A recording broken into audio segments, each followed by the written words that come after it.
Oraciones que se rezarán durante los 12 días preliminares. Ven, Espíritu Creador, visita las mentes de tus siervos. Llena de la gracia de lo alto los pechos que tú creaste. Tú, que eres llamado Paráclito, don de Dios Altísimo, fuente viva, fuego, amor y unción espiritual. Tú, septiforme en el don, dedo de la paterna diestra, tú, auténtica promesa del Padre, que enriqueces las lenguas con palabras. Enciende lumbre en los sentidos, infunde amor en los corazones, corroborando con vigor constante la fragilidad de nuestro cuerpo. Rechaza más y más lejos al enemigo, concede prontamente la paz, yendo así tú delante como guía. Evitemos todo mal. Haz que por ti conozcamos al Padre y conozcamos también al Hijo, y por ti, Espíritu de entrambos, creamos en todo tiempo. A Dios Padre sea la gloria, y al Hijo, que entre los muertos resucitó, y al Paráclito por los siglos de los siglos. Amén. Salve, estrella del mar, madre que diste a luz a Dios, quedando perpetuamente virgen. Feliz puerta del cielo, pues recibiste aquel ave de labios de Gabriel. Ciméntanos en la paz, troncando el nombre de Eva. Suelta las prisiones a los reos, da lumbre a los ciegos, ahuyenta nuestros males. Recábanos todos los bienes, muestra que eres madre, reciba por tu mediación nuestras plegarias, el que nacido por nosotros se dignó ser tuyo. Virgen singular, sobre todo suave, haz que libres de culpa seamos suaves y castos, danos una vida pura, prepara una senda segura, para que viendo a Jesús eternamente nos gocemos. Gloria sea a Dios Padre, loor a Cristo Altísimo y al Espíritu Santo, a los tres un solo honor. Amén. Proclama mi alma la grandeza del Señor, se alegra mi espíritu en Dios mi Salvador, porque ha mirado la humildad de su esclava. Desde ahora me felicitarán todas las generaciones, porque el Poderoso ha hecho obras grandes en mí, y su nombre es santo. Y su misericordia llega a sus fieles de generación en generación, sobre los que le temen. Él hace proezas con su brazo, dispersa a los soberbios de corazón, derriba del trono a los poderosos y enaltece a los humildes. A los hambrientos los colma de bienes y a los ricos los despide vacíos. Acogió a Israel su siervo, acordándose de su misericordia, como la había prometido a nuestros padres en favor de Abraham y su descendencia para siempre. Gloria al Padre, y al Hijo, y al Espíritu Santo, como era en el principio, ahora y siempre, por los siglos de los siglos. Amén.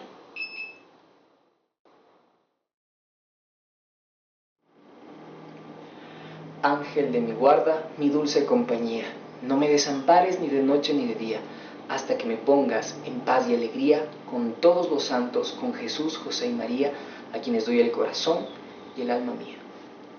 Bienvenidos, queridos hermanos, a este nuevo día de las lecciones para la consagración a Jesús por medio de María. El día de hoy, el día 11, trataremos el tema de los ángeles.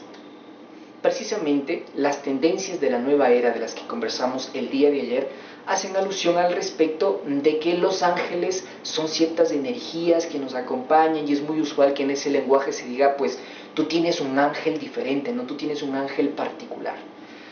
Sin embargo, es una enseñanza que se aleja al respecto de lo que enseña la fe católica, y es por eso muy importante dedicar un tema al respecto de la existencia de los ángeles. Dentro de la Iglesia Católica se enseña que los ángeles son seres que se encuentran al servicio de Dios, que fueron en este caso también creados por Dios y tienen un propósito especial y diferente. Tienen la característica de que cuentan con voluntad y conocimiento, por ende no son seres mecánicos, sino que realmente saben por qué realizan las cosas. Así también son seres que no tienen una forma corporal, es decir, son seres espirituales.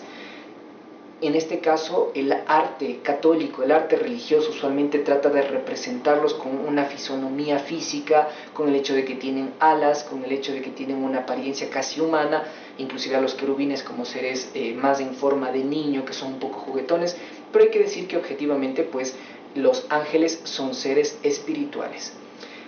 esta iconografía, precisamente esta forma de representación religiosa, a nosotros nos ayuda a poder comprender un poco más, ¿no? E inspirarnos un poco más en aquellas cosas espirituales, que no es idolatría como lo conversamos en lecciones pasadas, pero que obviamente pues dan una aproximación al conocimiento de lo espiritual, porque finalmente los ángeles son seres que no tienen cuerpo.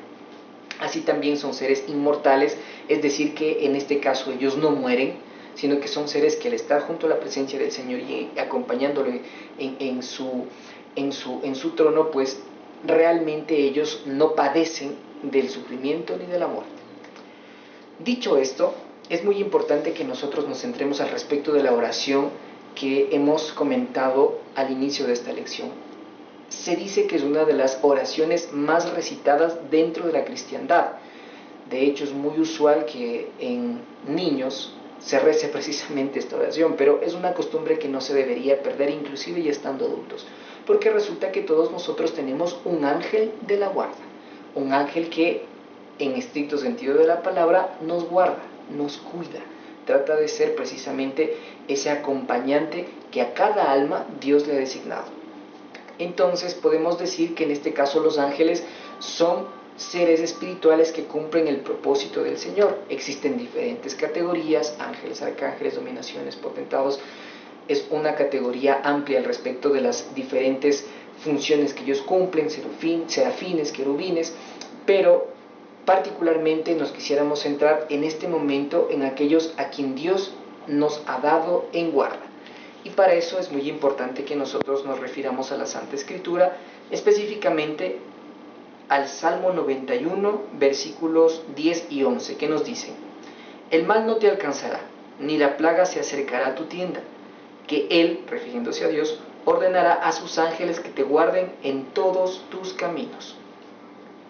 Es un fundamento para poder reconocer que todos nosotros tenemos ángeles de la guarda, ángeles que nos cuidan.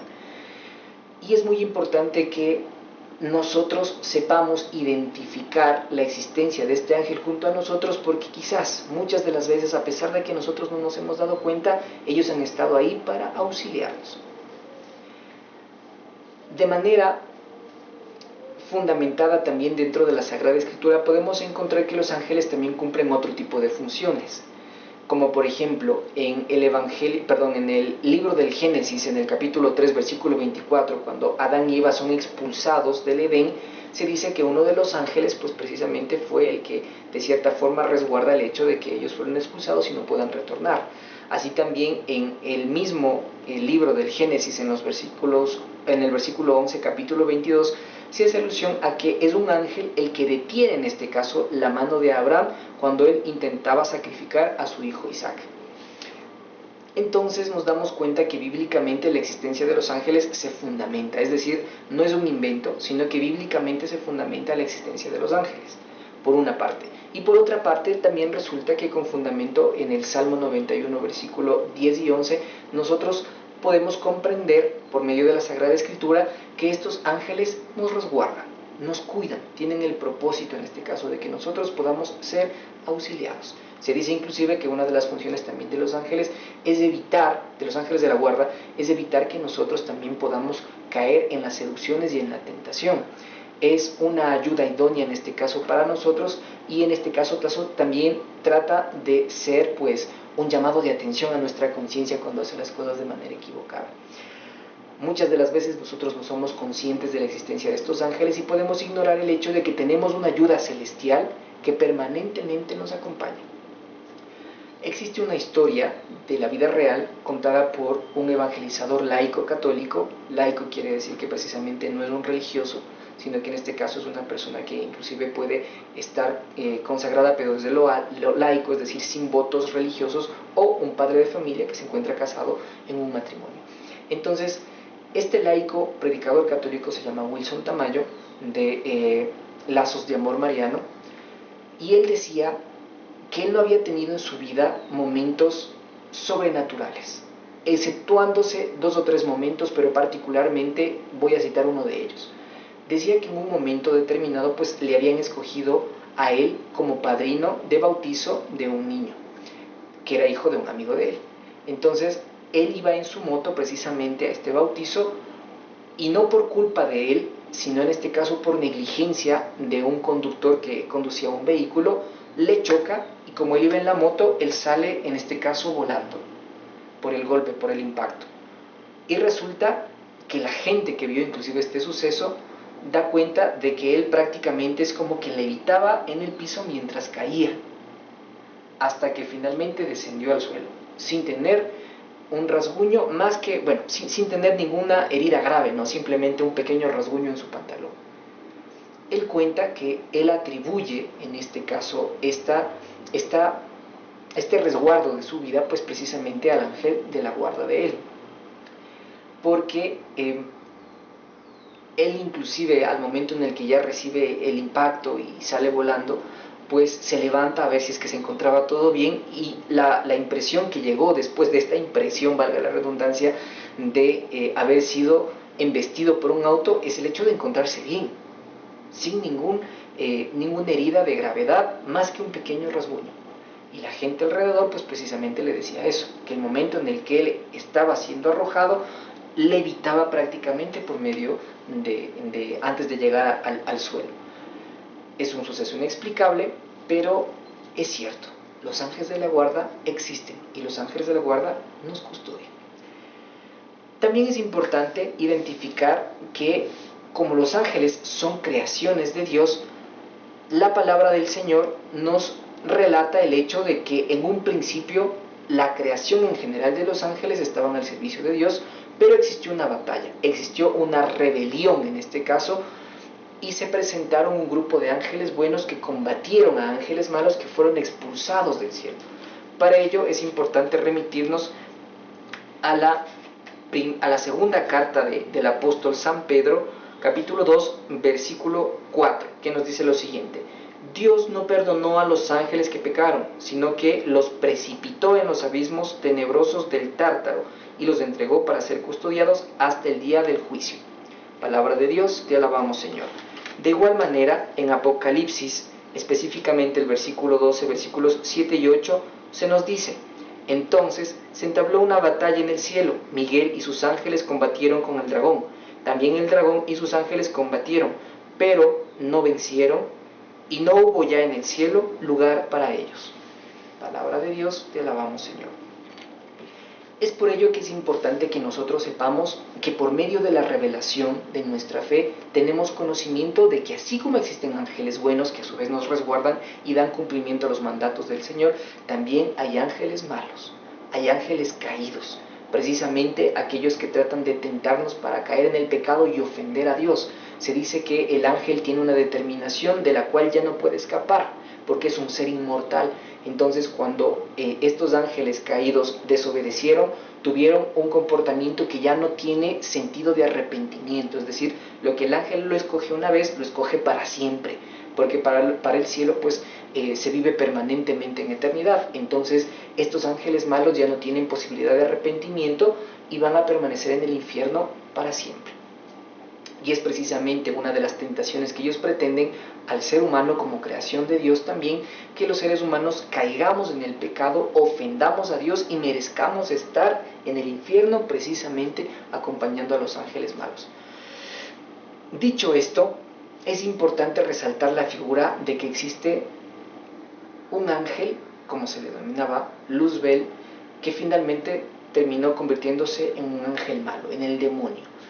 La demoniología, que es específicamente esta rama que hace alusión al respecto de los ángeles caídos, de los demonios, especialmente el diablo, como una figura diferente, como una figura, digamos, particular, como aquel que en este caso tiene liderazgo sobre todos los demás, es una rama que enseña diferentes tipos de conocimientos sobre los que no vamos a ahondar mucho para que la lección no se haga muy larga, pero si ustedes tienen un poco de interés, les recomendaría que ustedes se empapen de libros o videos o material del padre Gabriel Amorth, que fue el sacerdote encargado de los exorcismos dentro de la Ciudad del Vaticano, un sacerdote santo, un sacerdote que murió en este caso en un espíritu de santidad, viviendo de una manera muy humilde, y que precisamente pudo confrontar muchas de estas fuerzas negativas, demoníacas, que se presentaron en la época mientras él estaba vivo. Él falleció hace más o menos unos 3 o 4 años.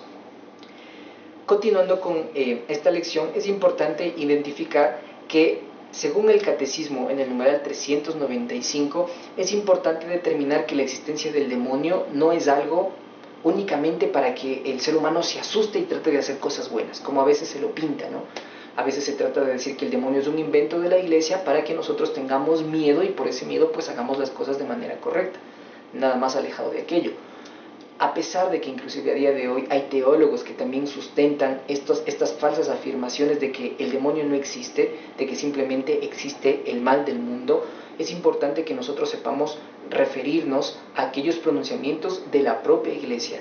Hay varios papas, como por ejemplo San Juan Pablo II o San Pablo VI, que han sido determinantes en manifestar que el demonio es una existencia real. No es simplemente el mal como algo abstracto, sino es una presencia real que tienta al hombre. Y a pesar de que muchas de las veces nosotros podamos tener un poco de recelo y hasta miedo sobre el comportamiento del demonio, es muy importante que nosotros sepamos que, como nos lo enseña el Catecismo de la Iglesia Católica, numeral 395, el demonio es una criatura de Dios y por ende no puede ser más fuerte que Dios ni irrumpir sus planes.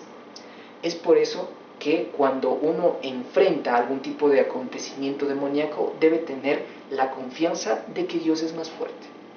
A veces se pinta, ¿no?, particularmente con las películas de terror, de que Dios y el demonio están en la misma altura, ¿no?, y están combatiendo el uno contra el otro. Pero realmente Dios es supremamente superior al demonio.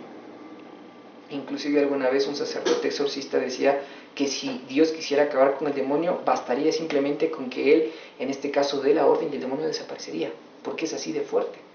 Pero, como lo dice San Agustín, Dios sabe sacar de los males bienes superiores. Entonces, es por eso que realmente las acciones del demonio nunca van a poder superar ni tampoco suspender las obras del Señor. El demonio actúa por medio de influencias que son ordinarias y extraordinarias. Y para poder un poco más explicar y profundizar al respecto de esto, vamos a leer la primera carta de San Pedro en el versículo 5, versículos 8 y 9, que nos dice lo siguiente: Sed sobrios y velad. Vuestro adversario el diablo ronda como león rugiente, buscando a quien devorar. Resistidle firmes en la fe, sabiendo que vuestros hermanos que están en el mundo soportan los mismos sufrimientos. Palabra de Dios, te alabamos, Señor. El diablo es como un león rugiente que busca a quien devorar, devora a quien se le acerca. Es por eso muy importante que nosotros no caigamos en las seducciones que se nos plantean por parte del demonio. Y aquí precisamente dos divisiones para ir terminando con esta lección, que es la forma en la que el demonio se comporta. De una manera ordinaria, que son precisamente las tentaciones y las seducciones que realiza, y de una forma extraordinaria. Esta forma extraordinaria se divide a su vez en 4, categorías de acuerdo a la demoniología, que ha estudiado específicamente estos comportamientos. La primera, que en este caso es la obsesión, cuando existe en la persona comportamientos que no son psicológicos, pero que sí tienen un factor llevado precisamente por el demonio, que generan en esta persona el hecho de tener obsesivamente pensamientos que no le dejan poder continuar o poder estar en paz, que le alejan inclusive del Señor. Otro grado que es un poco más fuerte es precisamente la opresión, cuando estos comportamientos terminan siendo más graves e inclusive se manifiestan de forma física.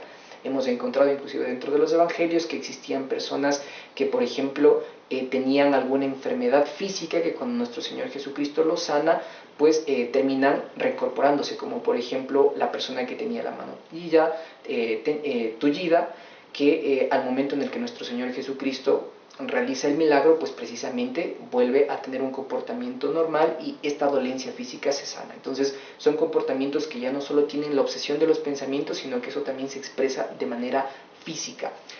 También tenemos la posesión, que es específicamente cuando el cuerpo, no el alma, porque el demonio no puede en este caso tener dominio sobre el alma, sino sobre el cuerpo, toma posesión sobre él mismo y realiza comportamientos o manifestaciones que precisamente tratan de provocar miedo, provocar terror, ¿no? Dentro de los evangelios inclusive hemos visto algunos endemoniados que el Señor precisamente al realizar los milagros pues los expulsa. Y también una forma también de, no específicamente al respecto de las personas, pero sí al respecto de lugares o objetos, que se llama pues la infestación, en el que el diablo toma posesión al respecto de lugares o de objetos específicamente para igual de la misma manera provocar temor, provocar miedo, provocar algún tipo de propósito que trate de alejarnos del Señor. Entonces, para concluir, es muy importante que nosotros sepamos que el bien siempre va a ser más fuerte que el mal. Nuestra religión nos enseña precisamente las enseñanzas del yin yang, es decir, que el bien y el mal son uno y que están ahí permanentemente unidos, y digamos que eso también guía nuestras vidas, porque realmente para nosotros el mal es algo que se descarta. Dios es sumo bien y con la presencia del Señor no puede existir el mal. Entonces, de la misma manera no podemos decir que en este caso el bien y el mal se necesitan, sino que el bien en algún momento va a reinar. Ese es el propósito de la salvación que nuestro Señor Jesucristo nos alcanzó. En el cielo no es que existe el bien y el mal viviendo de manera conjunta. En el cielo solo existe el bien. El mal será precisamente erradicado y enviado al infierno. Y para finalizar, concluyo pues con la idea que teníamos en un principio. Dios es más fuerte que el demonio. Nosotros no debemos tener miedo a las tentaciones o los comportamientos que tenga el diablo, porque Dios siempre es más fuerte. Y como práctica de esta lección, pues vamos a aprendernos, y Dios mediante, pues a recitar diariamente, incluirla dentro de nuestras oraciones diarias, a la oración de San Miguel Arcángel. Y que Dios los bendiga.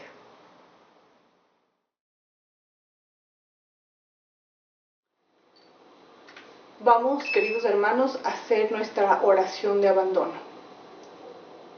Padre, me pongo en tus manos. Haz de mí lo que quieras. Sea lo que sea, te doy las gracias. Estoy dispuesto a todo, lo acepto todo, con tal de que tu voluntad se cumpla en mí y en todas tus criaturas. No deseo nada más, Padre, te confío mi alma, te la doy con todo el amor del que soy capaz, porque te amo, y necesito darme a ti, ponerme en tus manos sin limitación, sin medida, con una confianza infinita, porque tú eres mi Padre. Amén. En el nombre del Padre, del Hijo, del Espíritu Santo. Amén. Gracias, queridos hermanos. Nos vemos el día de mañana.